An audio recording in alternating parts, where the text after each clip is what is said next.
नमस्कार, मैं राजेश और आप देखना शुरू कर चुके हैं दवाका। अभी अभी चुनाव का परिणाम आ गया है। पूरे देश में लगभग 1.5 महीने चला चुनाव, जो है चुनाव का शोर थम चुका है, परिणाम आ चुका है और उत्तर प्रदेश में चौंकाने वाला परिणाम आया, जिसमें कि जो है कि एग्जिट पोल यहाँ पत्रकार ये आशा नहीं कर पाए। समाजवादी पार्टी अपने इतिहास की सबसे ज्यादा सीटें जीतने जा रही है। उसी में क्रम में हमारे साथ समाजवादी पार्टी के नेता काशी हिंदू विश्वविद्यालय के पूर्व महामंत्री, कई जो है अध्यापन कार्य कर चुके और समाजवादी पार्टी से स्नातक एमएलसी का चुनाव लड़ चुके हैं, डॉक्टर सूबेदार सिंह जी हैं। आज इनसे जानेंगे कि क्या चुनाव पे टिप्पणी करते हैं। आप समाजवादी पार्टी जो है अपने इतिहास की सबसे ज्यादा सीटें जीतने जा रही है, इसका क्या कारण रहा? जो लोग इस चुनाव में विजय प्राप्त की है उन सारे लोगों को मैं बधाई देना चाहूँगा। और एक चीज और मैं बताना चाहूँगा, इसके पहले हम लोगों के नेता स्वर्गीय मुलायम सिंह जी जब थे, उस समय 37 सीट अपने दम पे समाजवादी पार्टी चुनाव जीतने का काम की थी। आज उसी इतिहास की पुनरावृत्ति श्री अखिलेश यादव के नेतृत्व में हुई है, तो उन्होंने आज साबित कर दिया है कि योग्य पिता की वो योग्य संतान है। तो ये क्या कारण रहा कि एग्जिट पोल पत्रकार, आप क्या कारण देखते हैं कि इतनी बड़ी जो है कि जीत हुई? किसी को आशा नहीं थी प्रदेश में इतनी बड़ी जीत सपा की।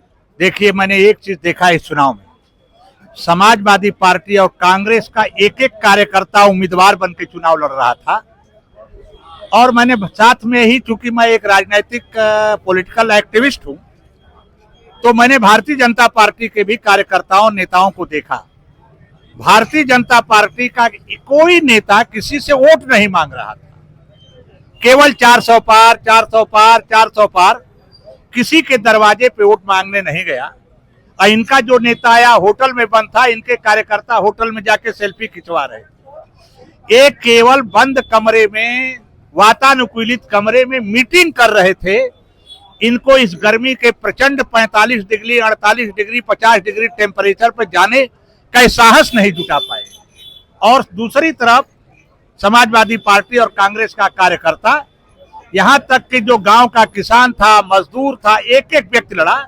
और इस चुनाव में एक बहुत बड़ा मुद्दा था जिसे भारतीय जनता पार्टी समझने में चूक गई।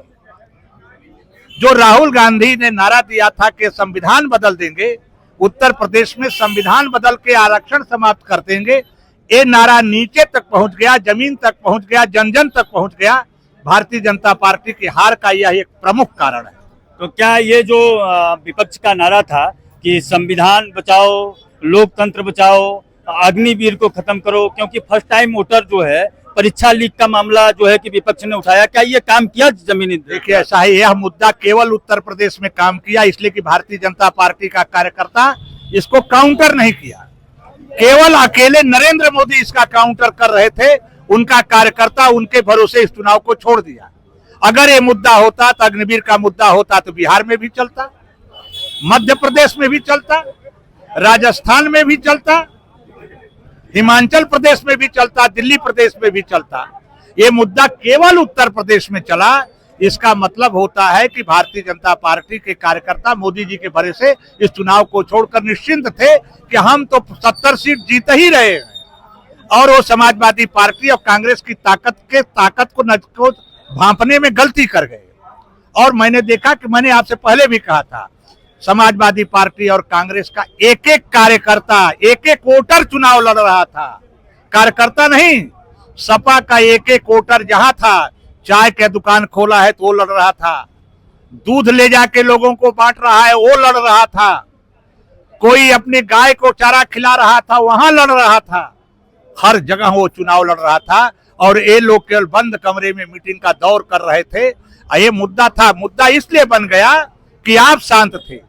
जहां इनके कार्यकर्ता सक्रिय थे वहां ये मुद्दा नहीं बन पाया। तो क्या एक अफवाह जो है समाज चल रही है, क्या इंडिया गठबंधन सरकार बनाएगी क्या? क्योंकि ये हो रहा है कि जदयू और टीडीपी जो है कि समर्थन दे देगी इंडिया गठबंधन को, ऐसी अटकलें और अफवाहें चल रही हैं, तो इस पे आपको क्या लगता है? देखिए, ये तो फिलहाल संभव नहीं है। तत्काल में तो कुछ होने नहीं जा रहा है, बाद में जाने पर चीजें क्या बनती हैं, क्या बिगड़ती हैं, अच्छा नहीं है। और जो सबसे बड़ा दल है उसको तो राष्ट्रपति बुलाएगी। शपथ उसी को सरकार बनाना है या नहीं बनाना है, और गठबंधन को जनादेश मिला है। तो हमें नहीं लगता है कि जिसे जनादेश मिला हो सरकार बनाने का, तत्काल उसके साथ छेड़खानी करके अपने प्रति आक्रोश पैदा कराने का काम कोई करेगा। जो एनडीए है उसे जनादेश है 300 सीट के आसपास का। ऐसी स्थिति में तत्काल छेड़छाड़ करना हिंदुस्तान की जनता के भावनाओं के साथ खिलवाड़ करने जैसा होगा। ये गलती तत्काल में नीतीश कुमार या चंद्रबाबू नायडू नहीं करने जा रहे हैं। हाँ, ये अफवाह जो है चर्चा चल रही है कि टीडीपी ने आंध्र प्रदेश में अपने बूते स्टेट में समर्थन पा लिया, और नीतीश का अभी जो है कि समाजवादी पार्टी के नेताओं की चर्चा हो रही है कि सारे समाजवादी एक होंगे, रामविलास और नीतीश, इस तरह की चर्चा चल रही है। तो हमने आपसे क्लियरिफिकेशन कर लिया कि क्या ना इस सवाल का जवाब देने में ना तो मैं सक्षम हूं, या तो प्रदेश और केंद्र का नेतृत्व तय करेगा।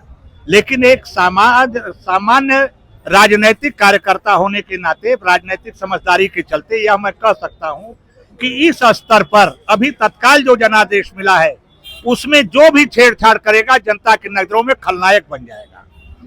अभी तत्काल ये घटना, एक मैं राजनीति शास्त्र का कार्यकर्ता होने के चलते मैं इस बात को कह सकता हूं, लेकिन निर्णय तो ऊपर वालों को करना है।